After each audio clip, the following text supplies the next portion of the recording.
Oh shoot. Sorry about that. It's all good. I, yeah, I just hit us live. Welcome, welcome, everybody. Happy Monday. It is Monday, ready for our seller financing call, ready to get you your first or second or third deal, or maybe fifth or 100th deal to where you can go out and get some properties with, you know, little to no money down. Um, so we're ready to get this going. Mark, how are you? I'm doing well. Trying to recover.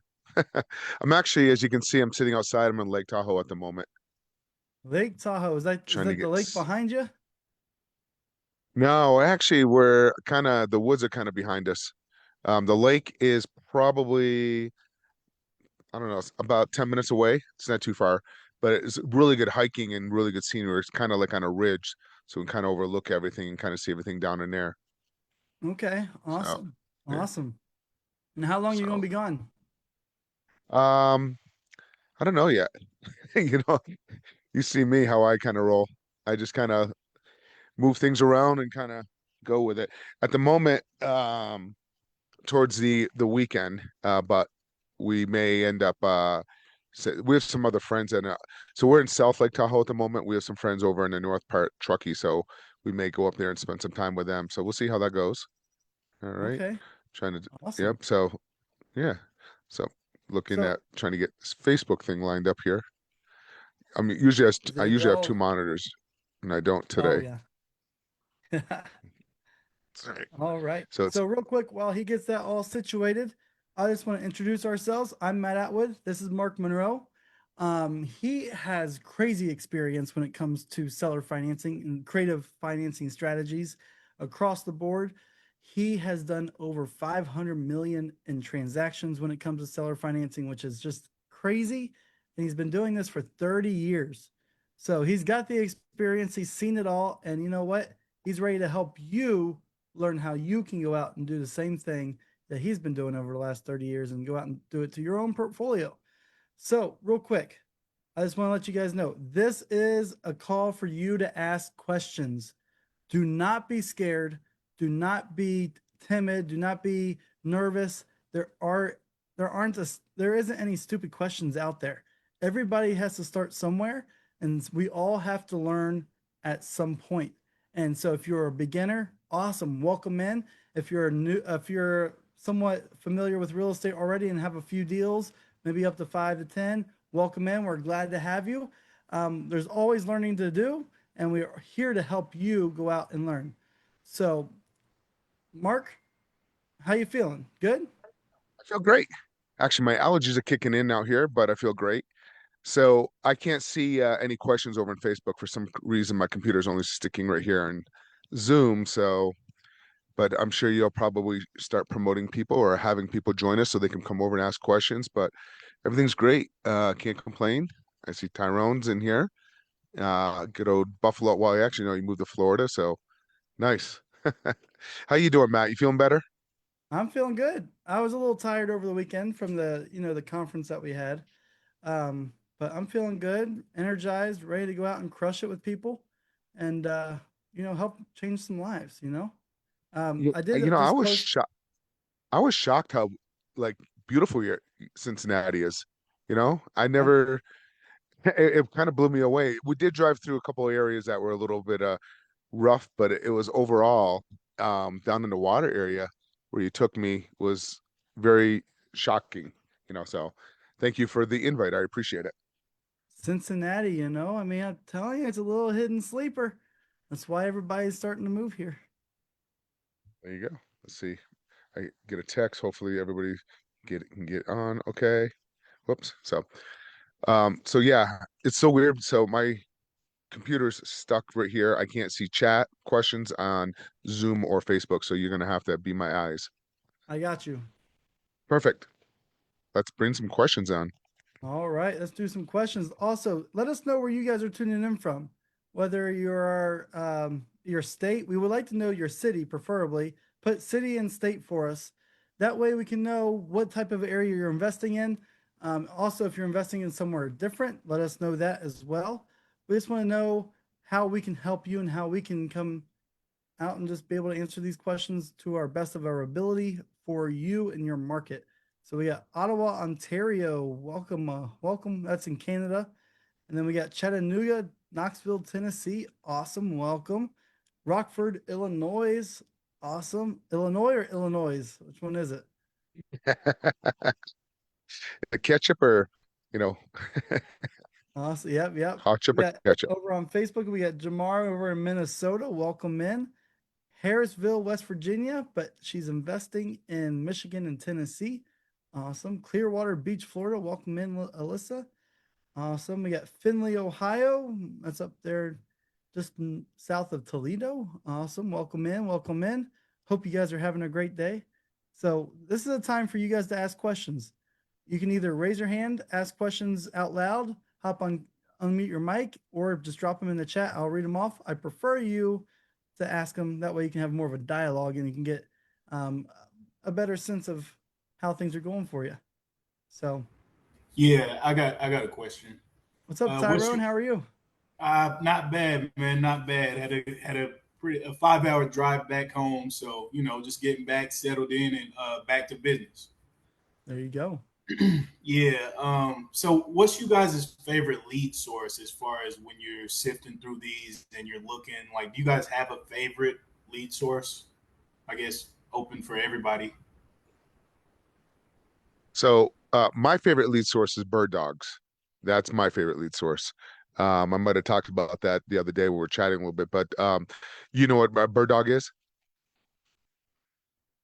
Yeah. I use Bird Dog some too, but yeah, we did talk about that, and you're doing it at Yep. scale. I just have one Yep. or two here and there. Yeah. So I got well over 600 bird dogs that feed me deals. For example, Trashman. We talked about landscapers, snowplow removals, Amazon drivers, mailmen, um, pest control, cleaning people, movers. Like those like I over on Craigslist. I went over to Craigslist when I first started my first bird dog was my mailman many years ago. I started talking to him and like, hey, you come across anything? And then I come to realize like, oh wow, he's actually handing like certifications to homeowners that are getting possibly foreclosed on or delinquency, the certified letters. So I'm like, hey, refer some of those over to me. So that was kind of one of my first started many years ago. And then it kind of just evolved to other type of people over the years. Uh, let's see, FedEx guys were one airborne used to be back in the day. But my home run deals come from hospice nurses. Those are some great ones. Yep. Hospice nurses. And then also some bail bonds. Those are some pretty good ones as well. People that you're going away for a while. So that's one good source. And believe it or not, um, I love bandit signs. They always work for me. Whenever I put 100 signs out of bandit signs, I always get a deal, no matter what. And I really like putting them out like on the holiday weekend, like Thanksgiving weekend. I can put them out on a Wednesday, and they'll end up staying there and then a lot of people are on the road traveling. Yeah. That those are one of the best things. Um, just make sure you're careful of your area and your municipality because some areas they're really strict. For me, I never give my personal phone number out on that. I'll use a line like a soft phone type of thing and have the calls go through there. But usually they work really well. Just make sure they're also in a good traffic area. But whenever I do banish signs, I always get deals. Just again, be very careful of certain municipalities because some of the municipalities, like Hollywood, Florida, is like $700 a fine per sign. So just be careful. And then typically what happens is they'll end up coming down if the town depends on your town, the municipality, but a lot of them will go around and start taking them down on Monday or Tuesday. So kind of remember that if you want to keep your signs, you can go ahead and pull them back up. Or so there's companies out there that you can actually what I do is I'll find somebody like on Facebook Marketplace or Craigslist, have them go out, put signs, and have them take a photo, and I pay them for every sign that they put out. I don't pay them hourly; I pay them on a per sign basis. That's a great source. I love tired landlords, like through Deal Machine. Love using Deal Machine, tired landlords, people that own the property 15 years plus. Those are great ones because they like that passive income and they don't want to get hit with capital gains all at once, so they're willing to pass that torch on to the next person. And typically, what I found is if it's an investor that's owned a property for 5 years or less, there's really no meat left on the bone. So just be kind of cautious of that type of thing. But tired landlords are the great ones. They're just, I mean, I purchased 13 units from somebody that was, well, that one wasn't really a tired landlord. That one came from a hospice nurse. The father used to own a bunch of properties and he passed away. And then the daughter was, that was 28. She took it over and she managed it for several years. And then something happened to her. She got in a motorcycle accident. So the mother called they called me up and said, hey, we gonna buy this property, and I got that deal with no money down, and and that deal I was willing to give the seller $4,000 a month, but the number, and I just said to the seller in my numbers, my analyze, I was willing to give her 4,000, but I'm like, all right, how much money do you need to live off? And she said 2,500, and I negotiated and got it down to 2,200, so 2,250. So paying her 2,250. When I closed on that deal, we closed on August 30th. 2 days later, collect a little bit more than $10,000 of rent checks, and right off the bat, we were cash flowing about $4,500, and now we're cash flowing about $6,700 in that deal. We got it stabilized. So that's one of my great lead sources. Um, Is there a just balloon network. on It's that all one? about networking. What's that? Was there a balloon on that one? Uh, Yeah, 7 year balloon. Yep, okay. Nice. 7 year balloon. 13 units? Yeah, 13 units, zero down. That's Yep. crazy for 2,300 a month. 20, 22, Uh, 22, 300. no, I'm cash flowing now 6,700 a month on that one. Okay. It's just a Yeah. cash cow on that one. It's So it's crazy. just Yeah, that one was just a nice one. I think my cap rate on that thing now is roughly about 14% on that. So, but so anyways, lead sources is just about networking. Kind of, I always tell people think differently. Wherever the so-called gurus are telling you to go, kind of go the opposite direction. Where everybody, like for example, like I don't know how long you've been in business, but for example, like from 2015 to 2020, everybody was jumping in multifamily, and then the prices went through. Then everybody jumped over to storage facilities, and now everybody's kind of shifting over to the mobile home parks. Yeah. So I purchased some five of them in the last 12 months. Actually, it's about a year ago. I think my last one. When did we close on that last one? About 6 months ago. So yeah, so I've been focusing on some of those, but what I'm seeing is the deals coming in now in the mobile home parks to kind of get over such. So my point is always go opposite of what everybody else is saying on that. Okay. Does that make sense? Cool. Yeah. Yeah. Nice. Perfect. Great question. Matt, I think we got some more questions. I got my Facebook Yep. chat to work there. I mean, not my Facebook, the Zoom. Yep, we sure do. All right. How do you ensure that the deal is legally sound and protects me as a buyer? Use a title company and attorney always through the process. Usually, in the beginning, have an attorney help you out with contracts to make sure you have that, and then use a title company and a third party to always do the closing disclosures, and then I always use a loan servicing company as well. Like Madison Management, there's a few of them out there, but you always want to make sure you have all your I's and T's crossed. But the bottom line is the communication when it comes to seller financing, because even you may have good contracts, you may have all your T's and crossed, but if a deal goes bad and you guys end up in court or whatever the situation is, the only ones that are going to get wealthy are the attorneys on both sides. So I've been through it. Nowadays, if something happens, you want to, the key to seller financing is, and I talk about this, is well, when you're doing self-financing, you have to think of it like a marriage. You're in a long-term contract of commitment with a seller and your buyer, whatever your exit is, or even your tenants. Always treat the same people, and even my passive investors, because I raise capital, even my realtors that I work with, anybody that I'm working with, I always treat everybody as, in a sense, like the first conversation I have with them is, think of it like when you're getting married, when you're not date with your significant other, you're getting to know each other. So you want them to get to know you and you get to know them, because it's all about relationship. And the reason why people are going to do business with you is because they like you. I can go on some examples with some deals where the like other investors have given people so many different offers and they end up going with me because they like me. In some cases, I even got a lower down payment in a situation. So it's all about relationship building and making sure that you're telling because they're interviewing you to make sure you're going to do what they're saying, and you're interviewing them to make sure they're not a crazy seller. Because I've had those, I've had some deals where some sellers, like I could tell one was my payment was due on the first, and she was calling me like on the 18th. Where's my payment? Well, we still got a couple of weeks before your payment goes out. It's all automatically set up on auto, you know. So I'm really good at selective on picking those people out. So again, use a title company. Those are the best ones, and then also an attorney to help you out in your state, depending on what strategy you're using, because there's several different type of strategies within seller financing. So, great question. I think he's got another question there too, right, Yep, sure does. How do Joseph? you handle loan servicing and payment collection? Do you use a third party? 100%. Yep.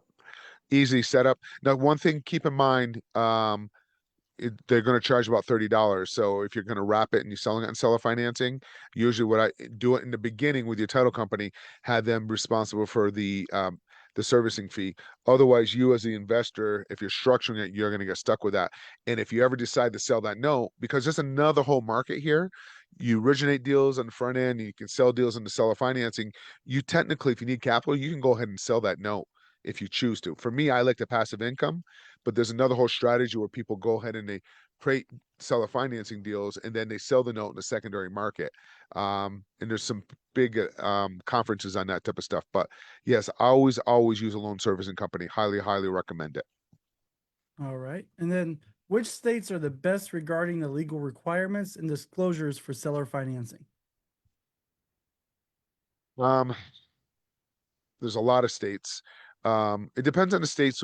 For me, is the foreclosure process. It really depends on your exit strategy, because for me, I like to buy through seller financing and sell it on a lease option and use my tenant buyer's capital to kind of take the deal down. But if it's a state like for Florida, I can get them out in about 30 to 45 days. But a state like New York, it could, or California, it could take a year or two to get those people out. So a lot of those states, and I don't want to get political, but just look for landlord friendly states. That's the best way. And I don't want to go there, but look at, a red state. Red states, you can get them out. But at the same time, you got to be careful, because within some red states, um, and vice versa, if your city is kind of like not landlord friendly and more blue, it can happen. Like, for example, New York is another good example, where in some counties in New York, you can get those people out in 30 to 45 days. But overall, a lot of parts in New York, like down in the city area, it could take a little bit longer. So even though the city, you can have it really good, but you also need to look at certain towns. Like Florida had about to do Orlando and Miami, were going to make it a not a landlord friendly state, and it was going to drag out the process of getting them out to protect the tenant, they said. But our governor squashed that, and he did a state bill about 2 years ago where that kind of changed that completely around. So again, that's, you just got to look at your state, look at land. The easiest way is look at the landlord friendly states, and then like states of like deed of trust, um versus you can get them out a little bit quicker too. So I would, whatever state you're doing, want to do business in, I would use ChatGPT and just ask the question like, "Hey, what are the rules and regulations?" Getting them out on a lease option. That's what I do. What do you on a lease option, or if I'm selling it in a wrap or an agreement for deed and land contract? So depends on how you structure that deal, because there's several different seller financing strategies, and then how you want to look at to protect yourself. Because you always, when I'm looking at a deal, three things I always look at: why is the seller selling? What's going to be my exit? Am I going to sell it, wrap it, put a tenant in there, and my risk? Those are the three things I always look at. And when we analyze deals, so we have a group analyzing session, and that's the three things we always look at. And then there's some more sub things that we look at it, but those are the top three. Why is the seller selling? The reason why is because I want to know how I can get into that deal with very little money. What's my exit? I want to make sure whatever my exit is, if I'm going to sell it, hold it, fix and flip it, passive income, rent tenant in there. What's my risk and what's my spread? And then what is my risk? Is it a state? Typically, what I'll do is, if it's an easy state that I can get them out quickly, I'll do three states. I'll hold in reserves. If it's a state that I know it's going to be longer, then I'll hold possibly 6 months reserves. And what I'll do is I'll get those reserves from my buyer. So if something happens, I just sit on it and let it sit there, and I that's how I do mine. And I'll take anything over and above that, and I'll pull it out and put it into some other assets. Okay. Awesome. All right. Cough drop And here. guys, this is a time for you to ask questions, whether it's if you're new or a deep beginner, or a deep, or I guess a deep beginner. Yeah. If you're new, or if you're a beginner that has a little bit of experience, or someone that is very seasoned and you just need some help, we can help you look at different things in the markets, and um, what type of contracts you should be using, that type of stuff. So go ahead and unmute yourself, ask away, or you can drop them in the chat. All right, we got one. What asset class of real estate do you see as undervalued right now? All of them are undervalued. Well, nah, I shouldn't say that. It really depends on the seller. There are deals everywhere. It doesn't matter what asset class you look at. Residential, multifamily. For a couple months there, I was making more money on residential than I was doing on some multifamily. So it's kind of bizarre. It's just the way the deal flow follows. You just want to make sure when you look at deals. For me, when I look at a deal, the way I look at it is think of a seller in this, with a tool belt. I'm sorry. Think of a tool belt like a Burrs one. Like a certain seller financing is another. Is it a subject to? Is it an agreement for deed, land contract, a similar use option, or a novation? So it really depends on what's the motivation, and then if you can get it with a discount in it, or cash flow. Like for me, I'm always looking for $500 a month. So it's just every type of asset. I mean, it doesn't really matter. I mean, no matter where you go and you can focus on and just dig deep and turn over a bunch of stones and find that gold on the other side of that stone. That's really what it comes down to. You gotta do and make sure you have really good systems. That's really key because for me, 70% of my deals can follow up. So I'll go ahead and present an offer to a seller. It could be a cash offer or seller financing. Typically, I always present two. I always throw a seller financing and a cash offer, let them choose, and then go through the benefits. And then from there, if they say no, then I'll follow up. 70% of my deals come from follow up, but they originally say no. I had a deal that I pitched not too long ago, 18 months ago, and they came back around. But typically, they're about 3 to 6 months in your follow up system. So the more offers you get out, and then you have a good system to doing a follow up, then they'll keep coming around. Okay. A little stuffy over here. Awesome. Allergies. Yep. All right. So you mentioned creative deals. What are some creative ways to structure a seller finance deal to make it a win-win for both the buyer and the seller? I could go on. I mean, there's so many different scenarios. Um, Let me see here. All right, I'll do a lease option. I'll talk about a lease option one I did a few years ago. So I bought I bought the deal from a realtor. She was a landlord, and she was had on the market for 179,000, and I gave her exactly 179,000. Okay, so whoever's asking that question, who's asking that question here? Let's see. All right, Marshall. So Marshall, if in today's market, a house on the MLS that's listed for No, 179,000, what's that? the one that last question was Joseph. Oh, I'm sorry, Joseph. Let me ask you a question. Sorry about that. So in today's market, if a house is listed on the MLS for 179,000 in this condition, what do you think if you're going to come in there, what would you offer that seller? I'm just curious what he says.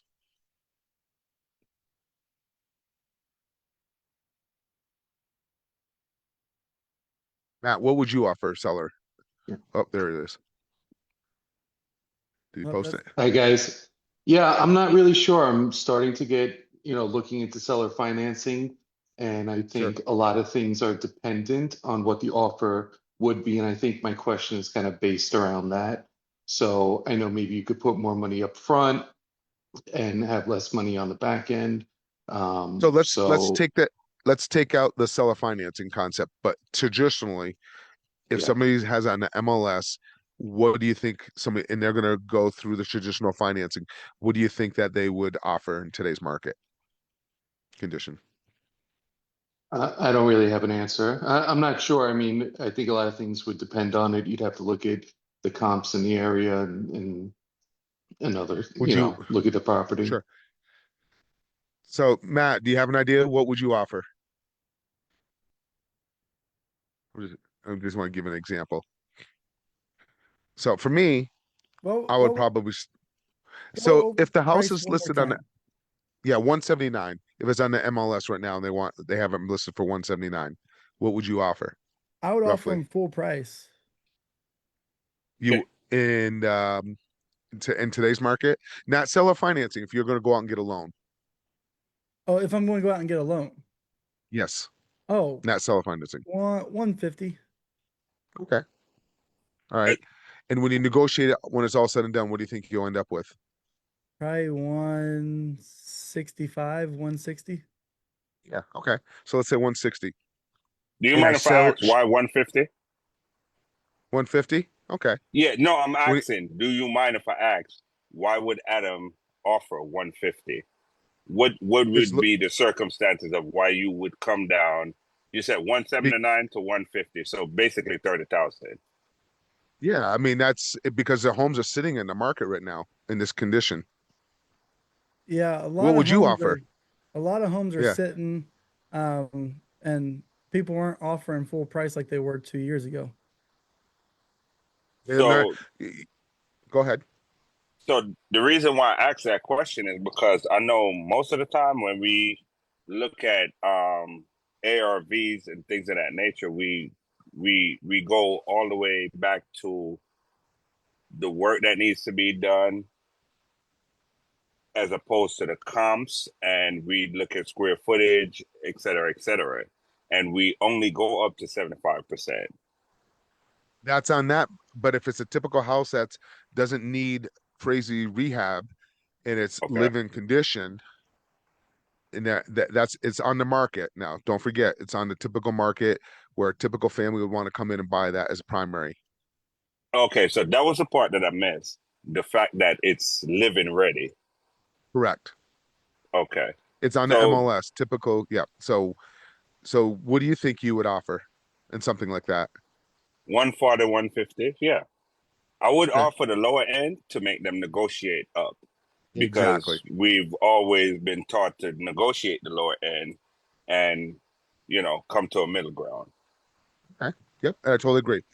So what I will do, and that's is why Matt said I would give full asking price because this is because the seller, if they, did this one on a 30-month lease option contract. I gave the seller exactly 179, what she wanted, because the house was in ready condition. But what I did is I told her the market rent was 1350. I said I want the market rent at $1,200. Okay. And I only want to get into the property with 2 months first in security. That's all I want. But I'm going to take care of the maintenance and repairs. This is what I told the seller. Okay. But what I'll do is I'm going to go ahead and put $100 down, and then the remaining 2,300, I'm going to give you what I take possession of the property. Then I also told her, as long as I make my payment on or before the due date, I get $150 credit towards the purchase price every month. Okay. Then what I did is I went out and found my tenant buyer, sold it to him for 214,000, and his payment was it was 1,500, so I was cash flowing $300 a month. Nowadays I look for 500, but this case was $300 a month. He put first, last, and security and an option fee. He put a little bit more than $11,000 down. And then at $11,000, when I took possession of the property, I gave the seller him $2,300. So I got, and when it was all said and done, when you add up how much I got in the front end, oh, by the way, so it was a 30-month contract. So I sold it to him for $214,000. And the seller, she got her 179. Now, when he goes to exercise the option to purchase it, he's supposed to notify me 90 days before. Okay. Well, Dave, we had 45 days left. I never heard from the buyer. I send him a text saying, "Hey, man, you're going to want to buy this property." He goes, "Yeah." I go, "Here's my loan officer. Go ahead and reach out to him. Make sure you guys get everything." Well, his appraisal came in at 264,000. I sold to him at 214. I could have been a jerk, like, sorry, man, you breached a contract, but they were good people. I honored it. I still made my 50,000 and change. It only cost me $100 to take that deal down. $100 to get a contract, and I went and used my tenant buyers. So that's one example. The seller won because she got what she wanted. The buyer got it because they get to test the property. And usually he had good income, but he had credit issues. And he got 50K in equity.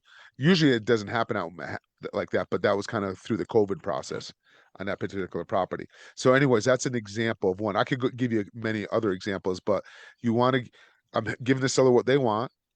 Typically, I'm selling it. I use the as is, by the way, because I'm not fixing the property up. You can fix the property up, but I'm using the as is value because if I want to sell that to somebody else as a handyman special, I want to make sure that there's money in there, the spread where they use the ARV. So this is kind of a hybrid in between. You have, so just think of it, you have to, your mind's got to shift a little bit because if you're using the ARV, I'm doing it more of a seller financing. So I use the as is value. So it's a little tricky, but anyways, hopefully that answered your question, and I end up making that. So, all right. Any more questions here, Matt? All right. Yep. So Henry's asking, why wouldn't the AR, what No, would you, can you skip that question? I want to okay, fast skip it. forward.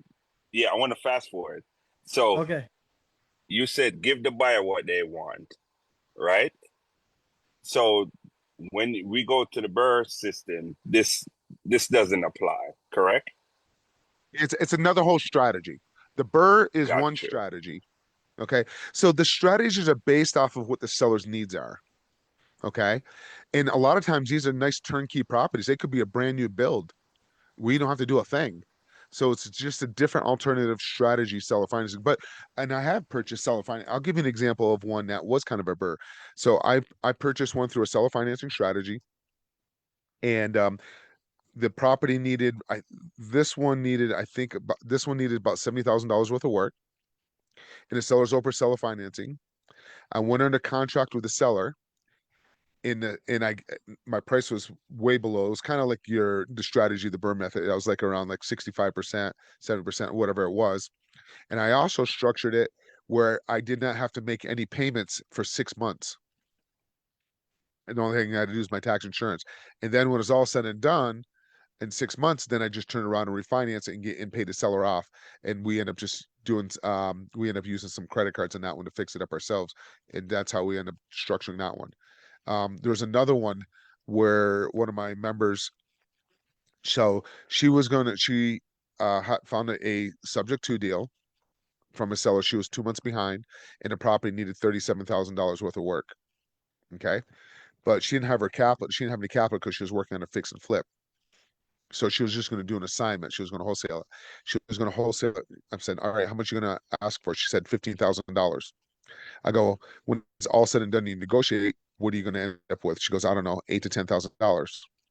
So we underwrote that. We went through the whole entire process. So for her holding that deal for 5 years, she was making $171,000 instead, but she didn't have the money to fix it. So I said, we're going to sell this as a handyman special. Somebody can fix and flip it themselves or live in it. So she went and advertised it, and she told the people like, hey, the property needs some fixing. If I'm going to fix it up, when I sell it on seller financing, I'm going to look for $60,000 to $70,000 down. But if you want to do it yourself and you're handy and you can fix it and live in it yourself, I'll take $15,000 down. So she got $15,000 down, and then she sold it to her end buyer. She got $15,000 down. She got $775 a month cash flow in 5 years, and she got 90% on the back end spread in that. Because what we do is whatever the as is value, we're selling it for 10 to 12% over that, because we have to wait 5 years for us to get our capital. So that's how we tack it on, and we do a spread in our interest rate on it. Hopefully that makes sense. Oh, so you do keep it in your portfolio up until five Um, years? Yeah, I sold it on the seller finance to my end buyer, so I'm just getting the cash flow. I don't get the depreciation. I'm just holding the note. I'm holding paper, so I don't have to worry about the leaky toilets. My end buyer is taking care of it. So I bought it through a seller financing strategy. That was a subject to. Sold it to my end buyer. Use his capital to the deal down. And then and I didn't have to fix anything up. I created an arbitrage and I cash flowed some because I what her mortgage payment was, and then I tack on a higher interest rate. I'll give you another quick So example. okay, so the note that he pays you is what you can do. You said after the 5 years, you can claim Exactly. that. Oh, okay, Yep. So got you. yeah, so I get it here on today's value and today's numbers and today and an Yes. interest rate, and then I'm increasing it because I have to wait. So I increase the price and I increase the interest rate to my end buyer or whatever the rent payment is. I what I typically do when I'm underwriting, I look at being close to the market rent, maybe a couple $100 more, but rent in that area. That's kind of what I look for. Cool. Okay, Matt, you got more perfect. Thank you. questions? You answer all my questions. Thank you. Cool. Hopefully it helped. Oh, yes, definitely. What is the best way to approach someone for seller financing if they are not a landlord or investor themselves? Get on the phone and start having a conversation with them. That's really the best way of talking to them. So I typically go through, hey, would you be, are you open to selling? And then start building conversation. Or like if it's on the market or wherever it comes in, like I always like to know why are they selling and what they plan on doing with the capital. Because if you can understand those two things, that's how you get the creative deals and low down payments. So I talk about this one all the time, this one with the camper situation. But here's a prime example. So a gentleman was open to seller financing on a $128,000 home, but he wanted $30,000 down. It didn't make sense putting $30,000 down on a $120,000 home, but I got on the phone with him, started building a rapport with him. So I found out the most important thing from him at that moment in his life was his dog. I found out he had five children, grandchildren. He's a huge Atlanta football fan. He banks with a credit union. He's got good credit. He's retired. He lost his wife. So that conversation goes on for about 30 minutes. You just think of your on that date with your significant other. Then I go to him. His name's William. William, what are you planning to do with that $30,000? He goes, oh, I need $25,000 for a camper and I need some spending money. I go, what are you planning on doing with that camper? He goes, oh, I'm going to go to West Virginia to New River, then into Shenandoah Mountains, then in Tennessee, and then in Ohio. So I asked the question, anybody here, just think of the last time you went camping. Okay. Just think about the last time you went camping or an Airbnb, wherever you went. Okay. Just think about it. Who was with you? What kind of food did you guys cook? Did you cook outside? Do you drink coffee? Kind of think of those type of things. Okay. So I asked the seller the same thing. Who's going to be, he said he's going to be hiking. He's going to be meeting different people at different locations along the way. As I'm asking that question, he's visualizing himself being there. So I brought him there to kind of visualize, paint that picture. After I did that, then I came back to him. I go, Robert William, either or he goes by. So I go, what are you planning on doing? I'm sorry. I noticed you've been trying to sell this for 2 months. What seems to be the problem? He goes, everybody's beating me up on the down payment. I said, Robert, I'm gonna be frank with you. Nobody is going to give you $30,000 down on a $120,000 home because they can go get an investor loan. And I said, how many offers have you had? He said he had about 12 to 15 offers from investors. I said, Robert, like I said, nobody's going to give you that capital. Nobody's going to put $30,000 down. But this is what I'll do. I'll give you $3,500 down. You mentioned that you bank with a credit union. They got great rates. Go ahead and take the loan out for the camper for the $25,000. And on the 20th of every month, we'll go ahead and send the payment directly to the credit union to make the payment on your behalf. And then what we'll do is in the portal, in the credit union, we'll create a Gmail just for that particular property. So whenever there's a notice or anything that goes out, it goes to you and it goes to my bookkeeper. We got that deal for $3,500. And we're cash flowing $475 a month. Then what we did is we found our tenant buyer. Our tenant buyer is going to be that one in our property. He put $18,000 down. Out of 18, we end up giving the seller the 3,500 plus some closing costs. We're cash flowing $475 a month on that particular deal because I listened to the seller. That's how you get those deals and just kind of talk to them, build a rapport. And one of the things I love asking when I say, hey, when they're asking questions about the property, how many beds and blah blah, sounds like a beautiful home. Sounds like a nice home. Why would you want to sell? They'll tell you the motivation. And then the next one, I like to ask a question: would you be willing to rent the property to us for a few years? Then we'll close on it. We'll take care of the maintenance and repairs. If they say yes, then I know they're open to some type of seller financing strategy. Okay. Hopefully that helps. Cool. What's the next one, Maddie? All right. So, what's your method of purchasing and evaluating commercial properties with seller finance? All right. What is it now? The Like, question. I'm sorry. what's your method when it comes to purchasing and evaluating commercial finance or commercial I treat properties?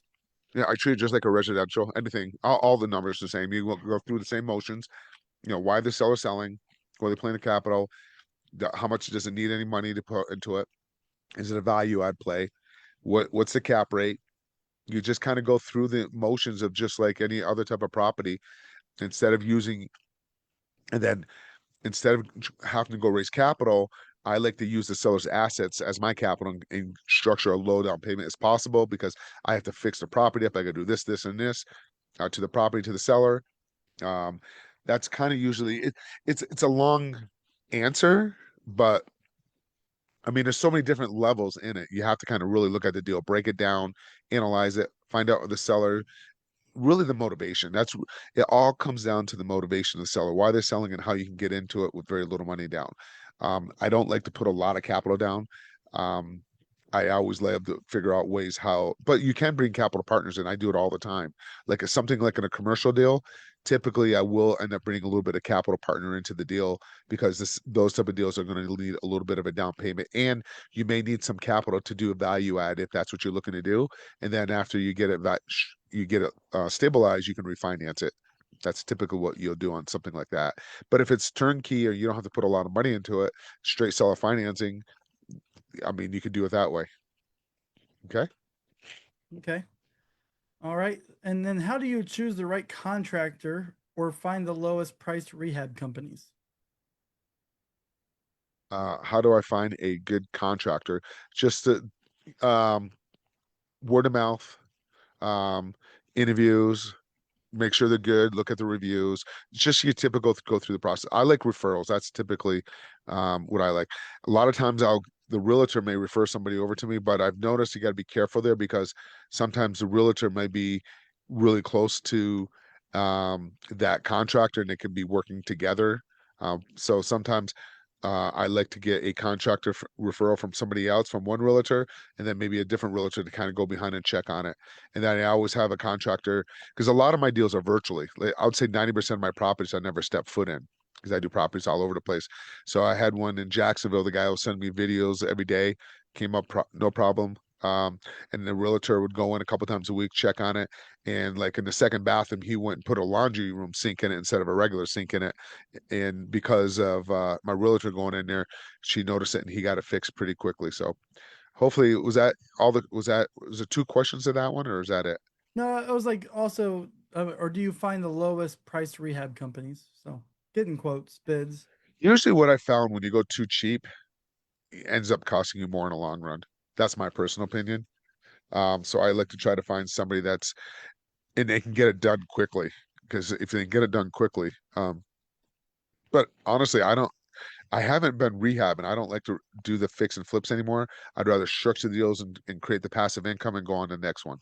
Unless it's a sweet home run deal, then I may do the rehab on it. Awesome. All right. Now, Henry's got with seller financing, what is a good percentage rate we need to stay around? It all depends. For me, I look at the cash flow.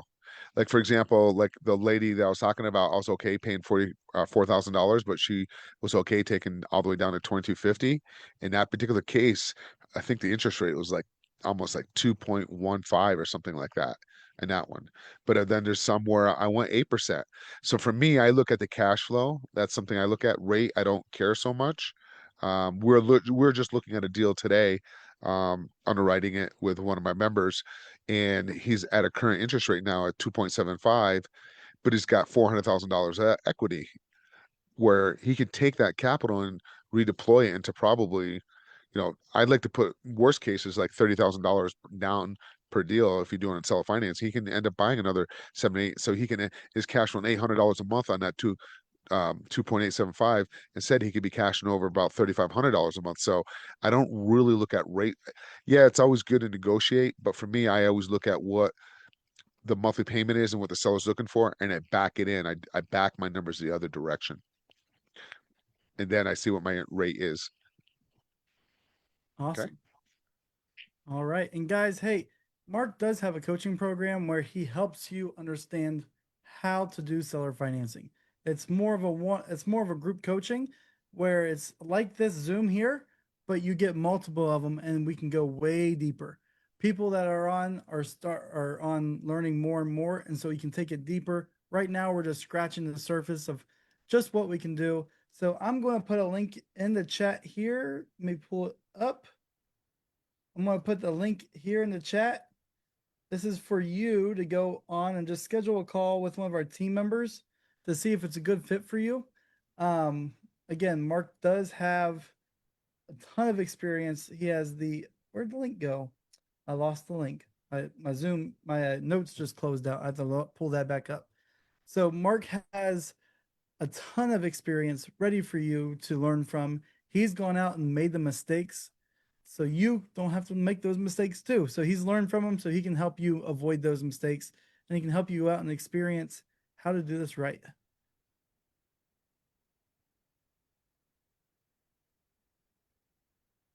Perfect. Did I lose you guys? Yeah. So again, it's just I've done the fix and flips. That's how I started.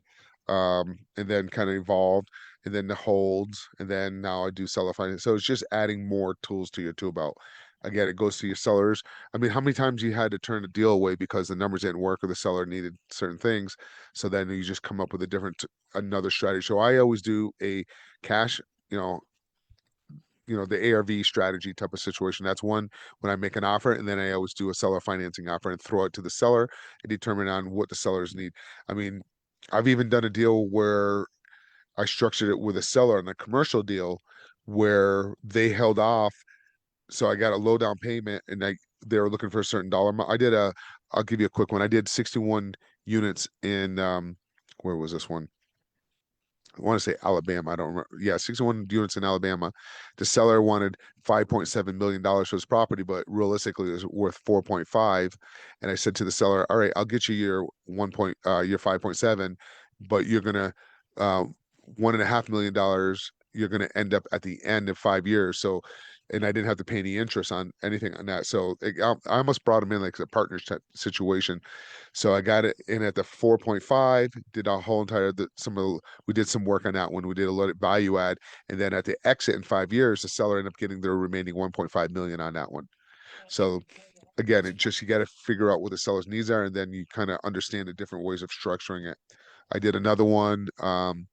Another seller wanted a piece of land. He wanted $1.5 million for a piece of land instead of I don't remember how many acres, but it was on public water and sewer, and there was no mortgage on it. And the seller, instead of 1.5 million, he made 3.1 million on that instead, because what we did is we took a loan out against the land, and we took the capital out to do some entitlement, and then we would build 5 homes at a time, and we ended up putting 49 homes into that property on that parcel.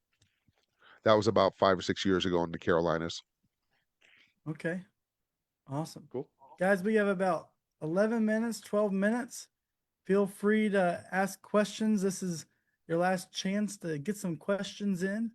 This is you don't get this opportunity very often where you can sit down and ask questions like this. I'll just be honest with you. Perfect. This is some great questions. I like it. A lot of good questions tonight. Yes. Yeah, I didn't even have time to mention anything earlier, so I had to wait a few minutes until I could drop the coaching call link for you. So Oh, it's all good. It's all good stuff. So, I mean, let me see what else. You know, make sure you have a really good CRM. Make sure your follow-up's a key. And again, it's all about building a relationship with the seller. I can't stress that enough. And then also, it's always good to have some capital partners out there. Um, like for example, I'll give it how I find some capital partners is how many times who here has been to a convention? Actually, we just went to a convention, quite frankly, but I mean, it doesn't have to be real estate convention. But Matt, I'll ask you this. When you're at the convention, when you're done with the convention, where does everybody normally hang out? The lobby area. Exactly. Lobby, yep, slash bar or whatever. So, a few years ago, I live in Boca Raton, Florida, and I end up going down to Dave and Buster's. It's actually not a bad place, but uh, all right. So was that where a convention was at Dave and Buster's? Maybe Is that that's what he said? where people go. Okay. Yeah, you all hang out, right? Okay. So I live in Boca Raton, Florida. There was a cardiac physician convention going on at the Ritz-Carlton in Miami. I couldn't get in, but guess where they all hung out? They all hung out and networked together and it was the lobby bar type of situation.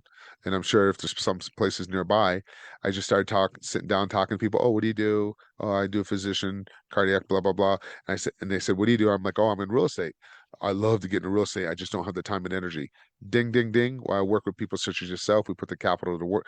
We deploy the capital to get better than average returns on the capital. And I end up raising $450,000 that way on that particular convention. So those are another way. So think of, and then treat those passive investors as well, just like your sellers in your CRM, and have a good follow up and tag system. So you want to stay organized to keep following up. And then usually you want to network with those people and follow them through social media so they can kind of see. But don't go into pitching a deal and say, oh, you're going to get this type of percentage return, because there's SEC guidelines you have to follow. You have to have the 3-touch rule. So just build a rapport, get to know them, and then set up a follow up. Awesome. We do have a question over on Facebook. After flipping the notes with a wraparound, or flipping the notes with a wraparound, a good thing right now? Um, because of the dual and sales clause, I would recommend, if you're going to do it, put it into a trust, but it is causing some issues. There's a community out there that really destroyed the subject to a little bit in the last 2 years. It's been around for 30, 40 years, but in the last couple of years, these guys are assigning, doing wholesaling, and it was never designed to that. And the default rate is jumped through the roof. So typically over the years, the default rate on subject twos were always less than FHA and VA because we would end up stepping up and making the payments. But what's happening is these guys are juicing assignments. They're not qualifying their end buyer to make sure they can qualify correctly, and they're seeing a huge default rate. So the default rate on subject twos right now are at 19%. That's just for a substitute. If it's a straight seller financing, yes, I would wrap it, no problem. But if it's an underlying lender, like say Mr. Cooper, be very cautious because they are starting to call loans due. What I would probably do is I would sell that instead of wrapping it as a straight seller finance and creating a note. I would probably do it as an agreement for deed or land contract. Same concept. The only difference is the deed sits in escrow, it doesn't get recorded, but you can also put it into a trust, so it creates a little anonymity there as well. So you just want to create a couple of layers. So I wouldn't probably do the mortgage immediately in this market condition. I would probably sell it as an agreement for deed or land contract, and let the deed sit in escrow. And then at the end of that 5-year, 7-year term, then it kind of gets transferred over. But you can still control it and do the same concept, just you do a different strategy with a different type of contracts and a different. So, anyways, hopefully that helped. Can you clarify exactly what a wraparound is? Okay. So a wrap is, let's say, for example, I'm trying to think of a deal okay, I'll give you a deal that I did. Um, I don't remember the exact numbers. So I get I have 600 bird dogs, and one of my deals I get deals from hospice nurses. And this daughter called me up, and her parents are in the mid 80s, and the father's in hospice, and to a point where the wife is elderly and she can't take him to the restroom anymore. So they had to move him with the daughter.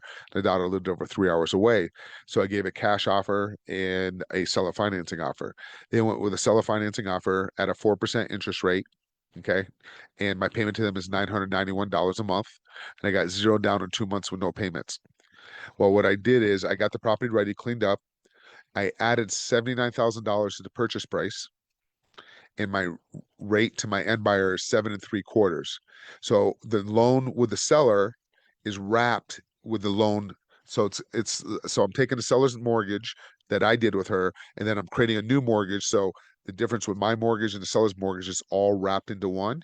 And my end buyer's interest rate is 7.75%, and is paying me $2,200 a month. So when the loan goes to when the loan goes to the servicing company, they disperse it. The seller gets her 991, and I get my difference sent to me. So it's wrapped. So the buyer's seeing one note, okay, at whatever amount finance. So whatever I buy, I don't remember exactly. Let's say it's $200,000, or actually it's about 300. Say it's $300,000 I bought from the seller, and then I tacked on 79,000 and a higher interest rate. So my end buyer's note is 379,000, even though it's a $300,000 with me and the seller, and then I added $79,000 inside of that, and then a higher interest rate. So that's a wrap. So you're taking a couple of notes and wrapping it into one. Okay. Hopefully that made sense. Cool. Is the cash offer going to be paid for with a loan typically? Yeah, so if I'm doing a cash offer, it's your typical Burke, you're going out and getting a DSCR. I want a discount for buying the property. That's typically when I do a cash offer, I'm doing your Burke strategy, if you will. If it's not a cash offer, I'm doing seller finance, I'm giving them more. And I'll give them higher, closer to the value as is value, as long as I'm getting terms. So if they're willing to give me a 5, 7 year term, 15-year term, I'm willing to pay more because it's time, value, and money, as long as I cash flow. I want a minimum of $500 a month cash flow. Awesome. Well, Sweet. stuffy over Any here. more questions? We got Allergies. 4 minutes left. This is a great one. A lot of good questions. A lot of great questions. Yes, sir. Yeah, you're out there in the out there in the wilderness. You got all the I am, pollen and around you. my allergies, I think it's the pine. It's like, opened the windows up last night. We went for a beautiful. So it was 37 degrees this morning when I woke up. And I wonder what the temperature is right now. Well, you The left here temperature, and the temperature is starting to drop. So the temperature, oh, 72 degrees right now. beautiful. Beautiful. Perfect. And it is 5:26. 5:26? Yeah, it's Yeah. 8:26 here. Yeah, you went back a few hours. Yeah. See the sun still Oh out? yeah. It's actually just Nice, hit me. nice and dark here. All right, guys. So let's go ahead and wrap it up, Mark. And let me go ahead and throw this link in there one more time. This is a time for you to hop on just to see if the program's a good fit for you. There is no sales in the call. You want to hop on the phone and just see you can if we can help you, whether you're a beginner or if you have 1 to 5 units. A lot of the people in the program have anywhere between 3 to 5 units. That because people are just tired of putting down that 20% and they're ready to find a way to be more creative with deals. So Mark, I'll let you Yeah, close it out. that is correct. Most of the people that I work with already have some real estate anywhere, like you said, 3 to 5, 6 properties, and they're just tapped out because they put so much of that capital down. So it was great, Matt. I really appreciate it. Thank Of you. course. Anything else? Anybody going once? Going twice? Thank you guys. Great questions. Looking forward to chatting. Look All at right. that. You did that. And look what you just did. Was that you when you did that with your hand? No, that Created was that somebody little, else. oh, really? I thought you did it. Happened at the same time. I think it was somebody else. You never know. All right. I don't All know. right, guys. All right. All right. I'll Take see you care, Matt. I'm guys. going to have to, because I can't get over to Facebook, I'm probably going to have to completely shut this thing down. All right. Sounds good. Take care. Thank you, See you guys. guys. Be well. Thanks. Goodbye.